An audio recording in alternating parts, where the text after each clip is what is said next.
There was a dry smell rising up from the river Arno, the smell of moldy flour, nauseating like the disappointment churning her stomach.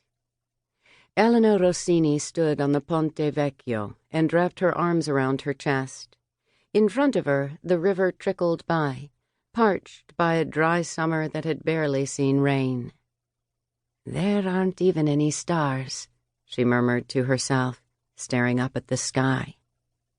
Yet from time to time a shaft of light illuminated the warm September evening and sparkled on the metallic surfaces of the love locks, lovers' padlocks that were clustered together on the bridge railing, like the thoughts jostling for space in her mind. She stretched out her hand and touched one. For lovers, the objects represented promises of eternal commitment. Matteo had chosen a big, sturdy padlock. He had fastened it in front of her and then thrown the key into the river. Elena could still remember the taste of the kiss he gave her afterward, right before he asked her to move in with him. She froze. Now he was her ex-boyfriend, ex-business partner, ex-so many things. She wrapped her arms around her chest more tightly, staving off a shiver, and started walking, heading for Piazzale Michelangelo. But just before she set off, Elena cast one last glance at the string of romantic hopes. Matteo would soon be placing a new padlock there, she was willing to bet. A shiny gold one, if she knew her ex-boyfriend. Matteo and Alessia. That was the name of the new chef, the woman who'd taken her place. The woman who, for a while, Elena had foolishly considered a friend. There was a time when they would giggle, huddled together, telling each other the things it seemed nobody else in the world could understand. It was her own stupid fault, Elena told herself. She should have guessed there was something wrong. But Matteo had given nothing away. He'd never acted differently around Alessia. The thought filled her with anger. It wasn't fair. He'd given her no choice. She picked up her pace, as though she wanted to leave the scene she'd witnessed that morning behind her. But it was no use. The images kept playing over and over in her mind, like a scene from a film on a loop. Elena had gone into the little restaurant she ran with Matteo. Normally, at that time of day, he'd be in the kitchen, sorting out the day's menu. But when she opened the door, she was greeted by a sight that stopped her in her tracks. She had to grab hold of the doorframe as her knees gave way with the shock. Alessia and Matteo sprang up, trying to cover themselves any way they could.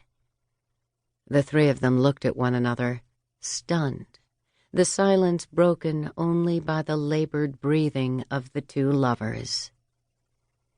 Elena stood speechless, immobile, trying to comprehend exactly what she'd just witnessed. Then, slowly, her thoughts managed to push their way through the confusion in her mind. "What on earth are you doing?" Elena shouted. Later, she wished she'd said a lot more and done something completely different, regretting such a pointless question. The answer was glaringly obvious. If the blood hadn't drained entirely from her head, taking her sense of humor with it, Elena would have laughed at the grotesque scene in front of her. Instead, she just stood there, with her fists clenched and her heart beating furiously against her ribs, insulted, indignant, waiting for Matteo to explain himself. But Matteo didn't even bother to deny it.